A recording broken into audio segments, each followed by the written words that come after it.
We finally got a Mario movie after years of waiting, and it's phenomenal. It's packed to the brim with color, detail, action, comedy. I admit I did laugh a few times, and I'm so glad it wasn't the standard dumb Illumination humor. Miyamoto did such a good job at keeping this project in check. Now, I really want to give this 10 out of 10, but there's a couple things I want to touch base on before I can. Trust me, I've heard all the reviews saying this movie is too fast, it's too quickly paced, and I agree with them. However, that is not enough to knock an entire point off of my rating, and here's why. Also, spoiler warning from this point forward. Alright, so pacing. This movie could have totally been expanded upon, and it felt like everything was just flying by. There were very few points where I felt I could slow down and observe what was going on. Everything was constantly moving, and it seemed like there was hardly any time to let the plot stand still. But is this a bad thing? Well, most of the times, yes, it is. The plot is the driving force of the movie, and without it, the movie has no direction. So why then is this so quickly paced? It's the same length as any other average animated film. So what's going on? Well, to answer this, I had to take a step back and realize that Mario is the biggest gaming franchise on the planet. The amount of pressure to try and fit all of that franchise into one movie must have been insane. That's like if I asked you to beat every world in a Mario game in under a minute. Obviously, you're gonna have to speed things up, which is exactly what I think they did in this movie. Moving on, I'm gonna talk about more of the meat and potatoes of the film, the power-ups, the characters, the settings, and everything in between.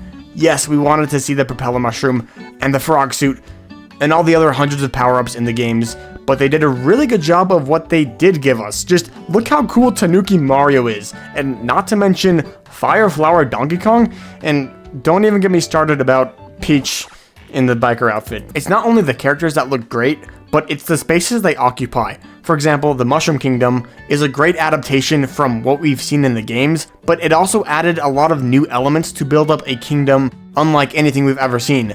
And the same goes for the Jungle Kingdom. For the short few seconds we saw it, it was visually pleasing. Every scene was so rich with detail, I wanted it to last forever. There were so many cool areas that I wish they would have taken their time with, and I hope they expand upon that in the sequel. Other than that, the animation for this movie as a whole left me speechless. The animated choreography between Mario and Luigi when they were beating up Bowser was one of the coolest things I had ever seen. Easily one of my favorite scenes in the entire movie.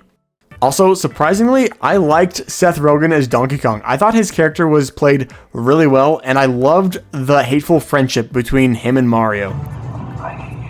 I honestly thought all the characters were scripted really well, but I've heard some people claim that there wasn't enough character development, but I would disagree. For example, Mario is always the braver brother, but he got humbled real quick when he entered the Mushroom Kingdom. Throughout the film, he fights and discovers new things that molds him into the Mario we know and love today. And while the character development for everyone else isn't as noticeable, it doesn't need to be. It's a movie based on a video game. The characters hardly had any development to begin with. And on top of that, the storyline was incredibly basic.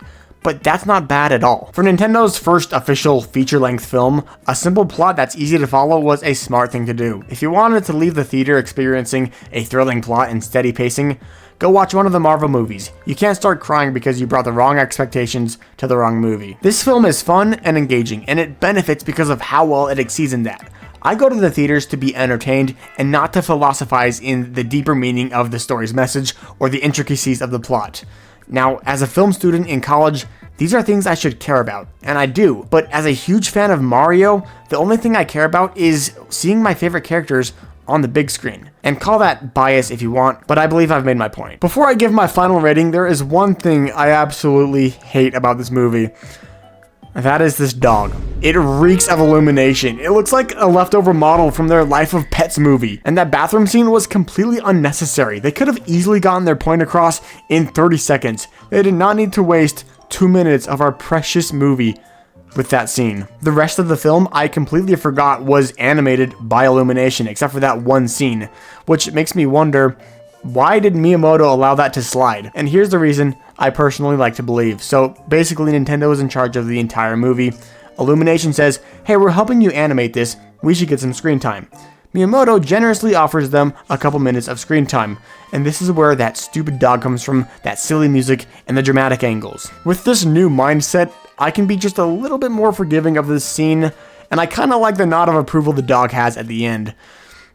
but it's still unnecessary, and I really don't want to dock a point just for that scene. In my opinion, this movie has so much to offer and has brought me so much joy that it cancels out the bad parts of the movie. That's not to say I'm gonna ignore them, but I'm not gonna let them ruin this perfectly good movie. Lastly, the post-credit scene. It was pretty exciting, but also kind of weak. I mean, we already saw Yoshi's in the movie, and there was a Yoshi egg during the wedding and one in the antique shop. I was honestly expecting Rosalina because not only was there a Luma in the film, but they put the Gusty Garden Galaxy theme in the credits. You don't just put Gusty Garden in a song for the sake of putting it there. But I also understand that Yoshi has been around for far longer and is Mario's closest sidekick other than his brother. I'm really excited to see where Yoshi takes us in the sequel. But seriously, I haven't been this excited for a movie to come out since ever. It was like watching a sunset that lasts 92 minutes. Please, if you're hesitant to watch this movie, don't listen to the critics. Overall, I loved this movie, and realistically, I'd give it a 9 out of 10, but my inner child is giving it an 11 out of 10, so guess we'll have to compromise and give it a 10 out of 10. Thank you for watching, and I'll see you next time.